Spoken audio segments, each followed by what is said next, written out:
अस्सलाम वालेकुम फ्रेंड, कैसे हैं आप लोग। उम्मीद है ठीक होंगे, खैरियत से होंगे। और आज मैं ज़बरदस्त सी बीफ की एक रेसिपी लेके आई हूँ जो कि स्पेशली ईद के लिए है।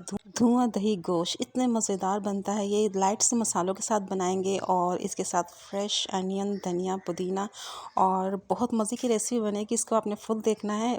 और जब हम बकरा ईद पे मुख्तलिफ डिशेस बनाते हैं ना, तो ये मसाले खा के आपका दिल भर जाता है। तो आपने ये ज़रूर ट्राई करनी है।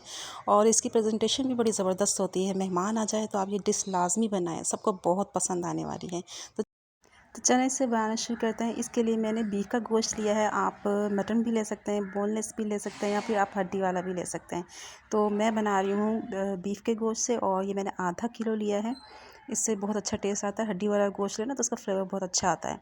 तो मैंने हस्बे ज़रूरत आपने जितना ऑयल लेते हैं आपने ऑयल लेना है। और एक बड़ा प्याज, अगर छोटे हैं तो आपने 2 लेने हैं। इसको मैंने ऑयल में डाल दिया। साथ ही मैंने कुछ साबुत गर्म मसाले इसमें ऐड किए हैं। 1 टीस्पून काली मिर्च है, 1 टीस्पून साबुत ज़ीरा लिया है मैंने, और 2-3 लौंग है, और एक बड़ी इलायची है, और एक टुकड़ा दालचीनी का लिया है मैंने।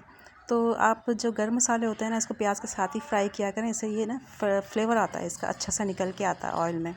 इसको हम प्याज के साथ ही थोड़ी देर फ्राई करेंगे, ज़्यादा कलर नहीं देना आपने। और अच्छी तरह से मैंने धो लिया था गोश्त को, और फिर आपने इसको प्याज में शामिल कर देना है। सारा गोश्त मैं डाल दूंगी। और फिर आप एक गलती कभी भी मत किया करें कि जब आपने इसको गलाना हो तो फ़ौरन इसे पानी डाल दें। इसमें पहले आप लहसुन अदरक का पेस्ट डालेंगे 1 टेबलस्पून डाल के इसको आपने भूनना है। इसी ऑयल में आपने पहले भूनना है, उस वक्त तक भूनना है जब तक इसका कलर चेंज ना हो जाए। देखें, इसको मैं थोड़ी देर 1-2 मिनट भूनूंगी तो इसका कलर चेंज हो जाएगा, पिंक नहीं रहेगा, वाइट हो जाएगा। तो इस तरह से क्या होता है कि गोश्त का जो अपना जो कलर होता है ना चेंज होता है, तो उसका जो फ्लेवर होता है वो बड़ा अच्छा हो जाता है। और उसका पानी को आपको पहले ड्राई करना चाहिए गोश्त का।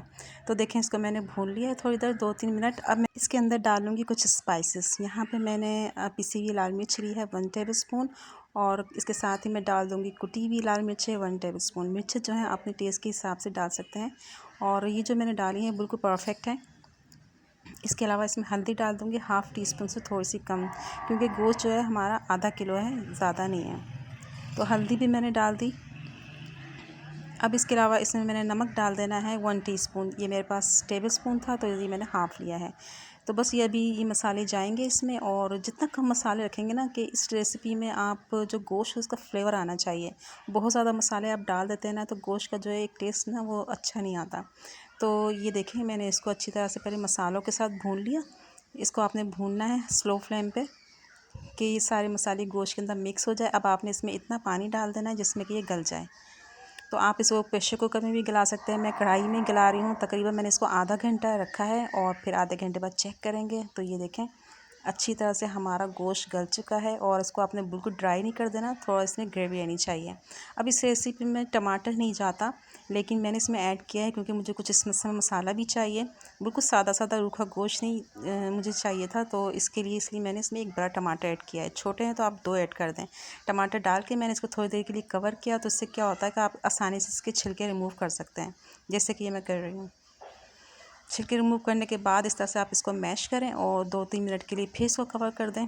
तो क्या होगा कि इसकी भुनाई करें आप टमाटर की अच्छी तरह से, तो इसमें से बड़ी अच्छी इसका मसाला बन जाएगा।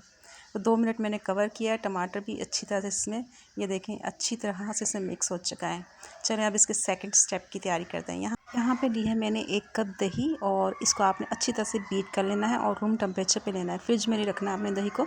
हरा धनिया लिया है मैंने 1 मुट्ठी, और 4 टेबलस्पून आपको पुदीना चाहिए होगा फ्रेश। अच्छी तरह से आपने धो लेना है। बड़ी हरी मिर्ची ली हैं 5 से 6 अदद, और इस तरह से मैंने इसको कट कर लिया जैसे मैं आपको दिखा रही हूँ। और एक बड़ा प्याज लिया, उसको भी मैंने रिंग साइज़ में कट कर लिया। अब आपने जिसमें सर्व करना है तब आपने ये काम करना है, और उसको सालों को आपने अच्छी तरह से गर्म करना है, और इसको डिश में निकालें आप। और फिर ये जो दही थी आपने इसके अंदर इसको इस तरह से इसकी लेयर लगानी है।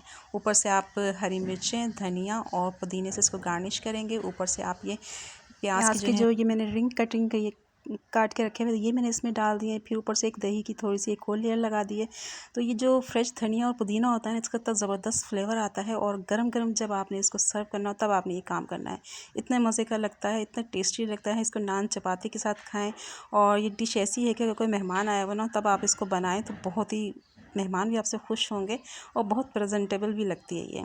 और आखिर में आपने क्या करना है, इसको हम धुआं देंगे कोयले का, बड़ा ज़बरदस्त का फ्लेवर आ जाता है। डिश के ऊपर ही मैंने इसको इस तरह से रख दिया है कोयले को, और ज़्यादा देर नहीं देना होता कि बहुत ज़्यादा आप दे दें, इसका फ्लेवर ख़राब हो जाता है। मुश्किल से 20 सेकंड। तो इस रेसिपी को ट्राई ज़रूर कीजिएगा। इस बकरे ईद पर आपको बहुत इंजॉय करेंगे और मेहमान भी खुश हो जाएंगे। कमेंट करके मुझे ज़रूर बताइएगा कि आपको कैसी लगा। अगर आपने ट्राई की है तो इसका फीडबैक ज़रूर दीजिएगा। इजाज़त दीजिए, फिर मिलेंगे किसी अच्छी रेसिपी के साथ। तब तक के लिए अल्लाह।